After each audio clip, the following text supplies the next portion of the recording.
I've been traveling almost as long as I've been making films, and the two processes are completely intertwined for me. I certainly wouldn't have gone to as many places as I have without filmmaking as my profession. And I definitely wouldn't be the filmmaker that I am today without all the incredible opportunities that I've had as a traveler.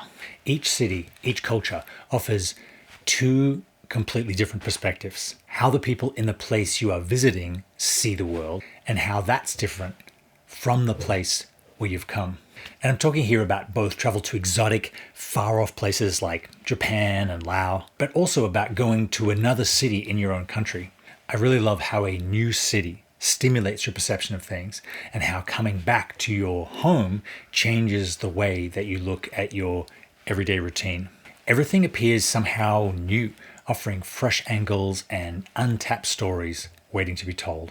As filmmakers, we are first and foremost observers, and we strive to condense an entire experience down to a series of images edited together. It underscores the responsibility and the opportunity that we have as storytellers, but it is an impossible task, and the process of it I find extremely engaging and rewarding, and it's made me the filmmaker that I am today.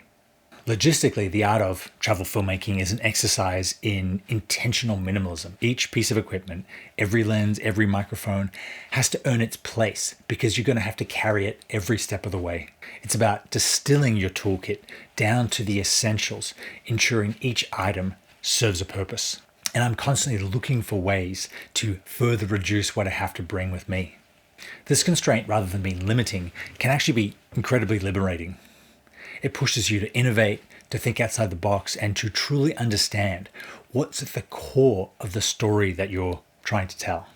Being on the road often means playing multiple roles, sometimes being the entire film crew, even the talent.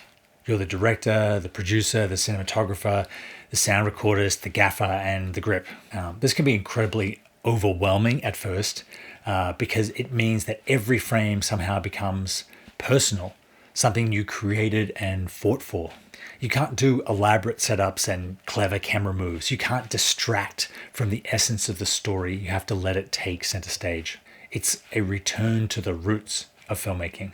Ernest Hemingway, one of the 20th century's great authors, developed his incredible sparse writing style because he had to wire reports back to his newspaper from the field, and every letter on the telegraph cost money.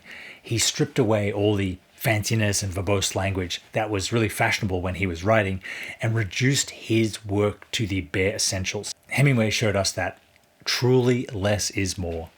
Everything you take away makes what's left stronger. It also reminds me of the dogma movement of the 90s. It was a commitment to raw, unfiltered storytelling. Their idea was to make films without the crutch of big sets, special effects, multiple locations, Steadicam, ADR, and it really reinvigorated European filmmaking that had sort of lost its way trying to copy Hollywood. It really is a challenge, a call to focus on the human element and the genuine human experiences that make films worth watching. Collaboration is another facet of travel filmmaking that offers many, many lessons. Engaging with local partners and navigating the language barriers and adapting to their working styles pushes you out of your comfort zone and forces you to experiment with new processes, new equipment, new ways of doing what you've done maybe for decades. It demands clarity of vision and flexibility, the ability to articulate your ideas in very few words as possible, and the humility to listen and to learn.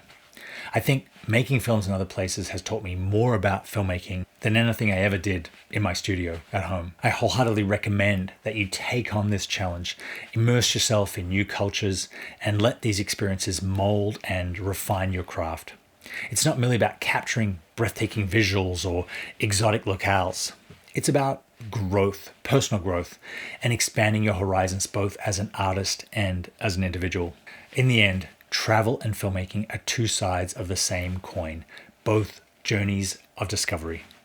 One explores the world beyond our everyday life, and the other delves into the soul of human experience. Thank you very much for watching. I will see you next time.